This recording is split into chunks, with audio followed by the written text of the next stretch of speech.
这次课讲僧肇。僧肇是鸠摩罗什的徒弟，早年靠给别人抄书来谋生。僧肇因为工作的关系，很年轻就博览群书。开始的时候，他对老庄玄学感兴趣，后来接触了维摩诘经之后，感觉还是佛家的东西讲得透彻，就师从鸠摩罗什出家了。出家之后，很快就在这些弟子中脱颖而出，对般若空义的理解非常深刻，人称解空第一。后人把僧肇的文章整理成一本，叫做《肇论》，一共有4篇文章：物不迁论、不真空论、般若无知论、涅槃无明论。物不迁论是破运动与静止这一对概念的，就说事物其实无所谓运动还是静止。不真空论是讲缘起性空的。什么是空？不真就是空。般若无知论是讲般若生智的。涅槃无明论是讲涅槃的。咱们讲肇论的头2篇，物不迁论和不真空论。物不迁论就讲运动其实是幻觉，事物其实无所谓运动还是静止，运动静止都是人自己编出来的。首先，僧肇提出自己的观点：万物非动非静，事物动中有静，静中有动。夫生死交谢，寒暑迭迁，有物流动，人之常情。余则谓之不然，何者？生死交互产生，四季周而复始，万物都在迁流运动，这就是世人对宇宙人生的通常看法。然而我认为并非如此，为什么呢？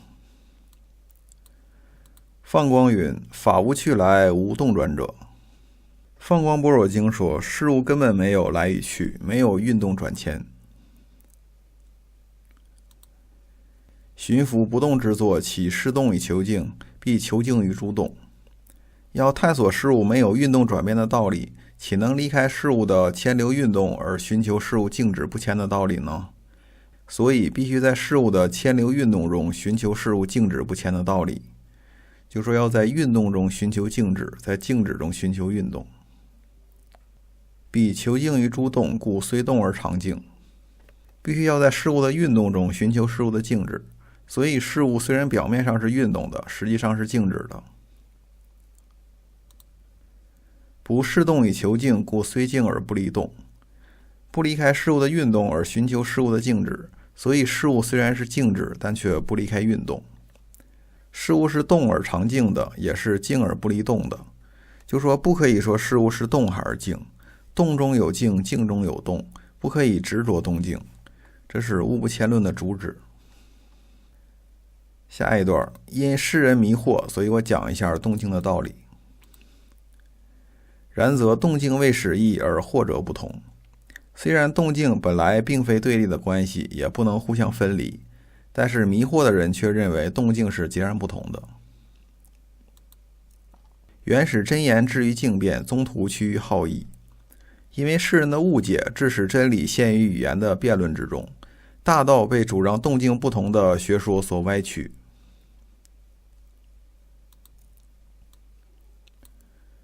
所以静躁之极，谓以言也，何者？所以事物的动与静的究极之理在语言上很难说明白，为什么呢？夫谈真则逆俗，顺俗则伪真。伪真故迷信而莫反，逆俗故言淡而无伪。谈论真理就会违背世人的常识，随顺世人的常识则会违背真理，违背了真理就会陷于常识的迷信中，就会迷惑诸法的本性，而不能反没归本。违背世人的常识，则又会使言谈寡淡无味，而难以使人信服。原始中人为分于存亡，下士服长而服故。真理是难以用语言表达的，这样就导致了中等程度的人对真理将信将疑，下等程度的人对真理拍掌大笑而不屑一顾。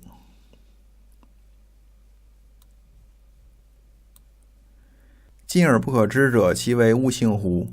然不能自已，聊复寄心于动静之际，岂曰必然？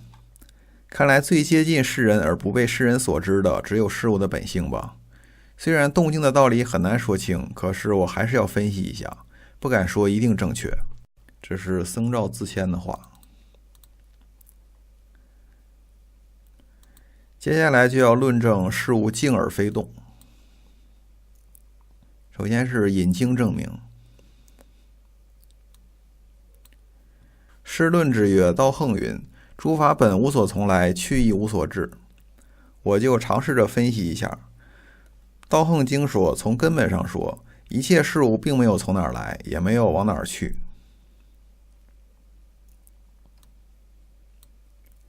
中观云：观方知彼去，去者不知方。中论说，从方位上看，我们知道事物好像已经离去，但是已经离去的事物实际上并没有到达新的方位，因为到达新方位的事物已经不是原来的那个在旧方位的事物了。咱们画个图。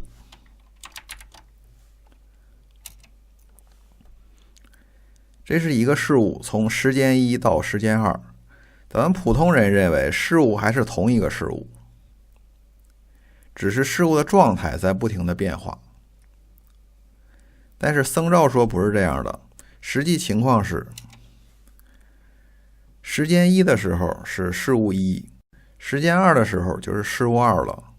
每一瞬间都是一个不同的事物，并没有一个在时间中持续存在的事物。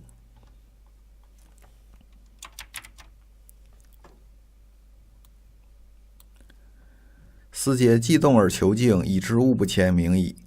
这都是在动中求静，可以知道物不迁的道理是很清楚的。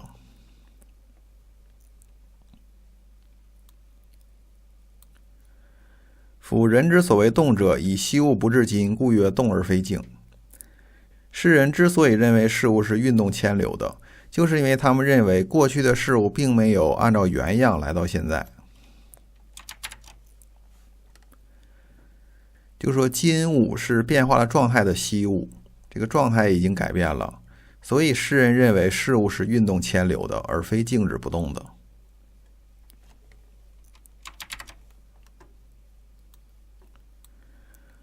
我之所谓静者，亦以昔物不至今，故曰静而非动。我之所以认为事物是静止不动的，也是因为这个理由。过去的事物并没有来到现在，所以我说事物是静止不动的，而非运动迁流的。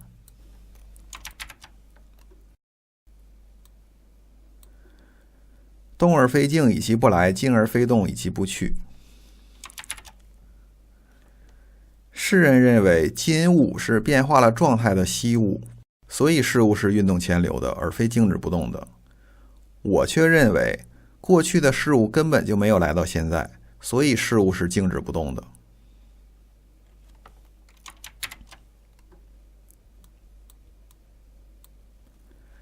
然则所造未尝异，所见未尝同。可见虽然所接触的现象不曾有差别，双方所得出的结论却不曾相同。逆之所谓色，顺之所谓通，苟得其道，复何至哉？违背真理就只能闭塞迷惑，符合真理就能通达明了。如果掌握了事物动静不二之道，还有什么想不通呢？商夫人情之惑也久矣，目对真而莫觉。世人对于人之常情的迷惑已经很久了，面对着真理却认识不到。即使往物而不来，而为今物而可往；往物既不来，今物何所往？世人既然知道过去的事物不会来到现在，然而却认为现在的事物可以去往过去。过去的事物既然不会来到现在，那现在的事物怎么会去往过去呢？就说常人明明知道这两个东西不一样，但却说现在的事物还是过去的那个事物，这个是不对的。你凭什么说这俩是一个事物？这俩明明是不同的嘛。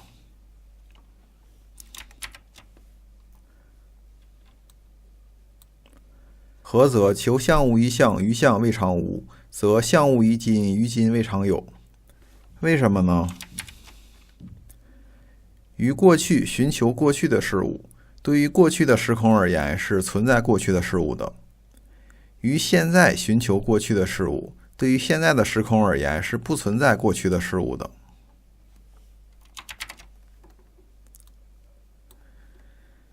于今未尝有，以明物不来；于相未尝无，故知物不去。对于现在而言，是不存在过去的事物的，这说明过去的事物并没有来到现在。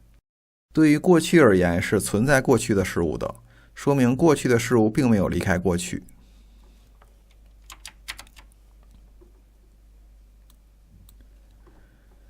复而求今，今亦不往。上面分析的都是过去的事物，那么现在的事物呢，也是同理。现在的事物也不会离开现在而去往过去。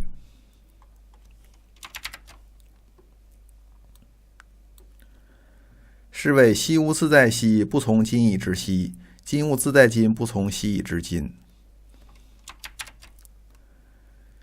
这就是说，过去的事物自然存在于过去，不是从现在回到过去的。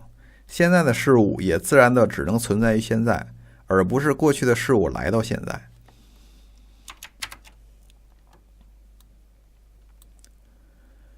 故仲尼曰：回也见心，交臂非故。如此则物不相往来，明矣。所以孔子说，颜回能认识到事物随时都在发生变化，顷刻之间事物就不再是原来的事物了。这样看来，事物不相往来的道理已经十分清楚了。既无往返之微震，有何物而可动乎？既然过去的事物、现在的事物没有丝毫往返牵流的迹象，还有什么事物有实在的运动牵流呢？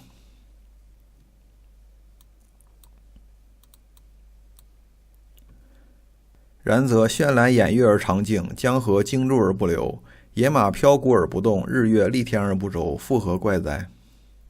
所以可以吹倒山岳的暴风是静止的，江流河水滔滔不绝，同时却是停滞不动的；山间雾气随风鼓动，却是没有运动的；日月在天宫轮转更迭，却是没有变化的。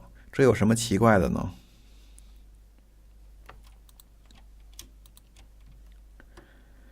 一圣人有言曰：人命逝速，速于川流。圣人说，人的生命消失得很快，比河流还快。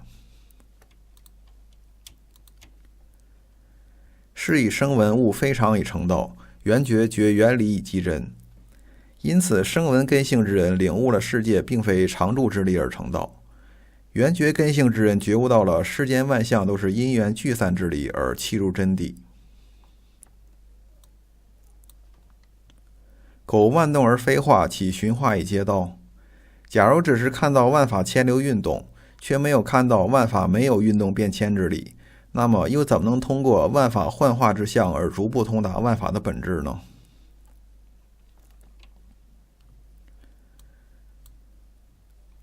下一段讲万物非动非静，说动说静都是不对的。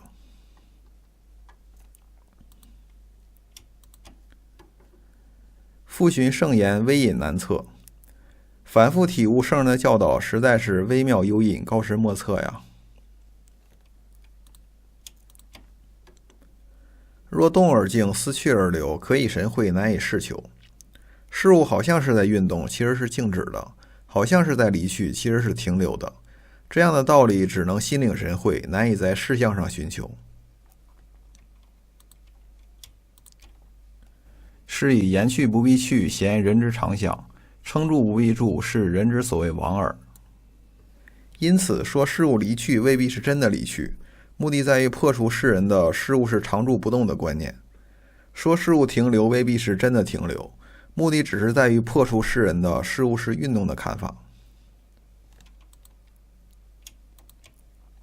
岂曰去而可遣，住而可留也？怎么能说去就真的有运动，住就真的有停留呢？故程句云：菩萨处寂常之中而演非常之教。所以程句光明定义经说，菩萨处在执着邪常的众生当中，就演说无常的教法，目的在于破除众生的邪常见解。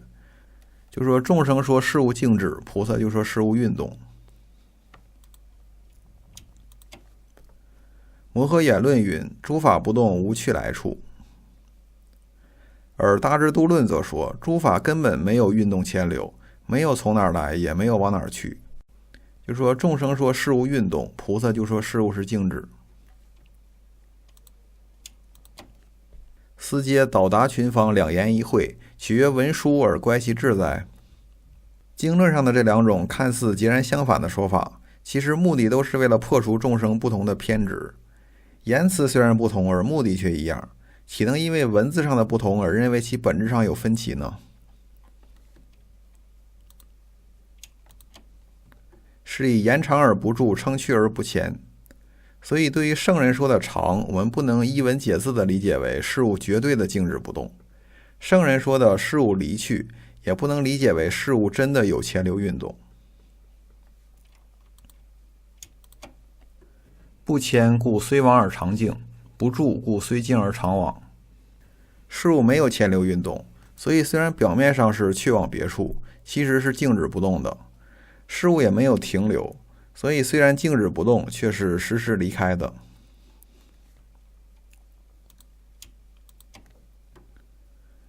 虽静而常往，故往而复迁。虽然事物是静止的，但它时时离开当下，去往别处。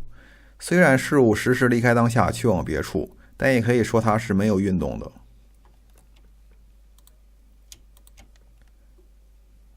虽往而常静，故静而复流矣。虽然事物时时离开当下，去往别处，但它却是静止不动的。事物虽然静止不动，但却是没有停留的。剩下的呢，下次再说，先休息一下。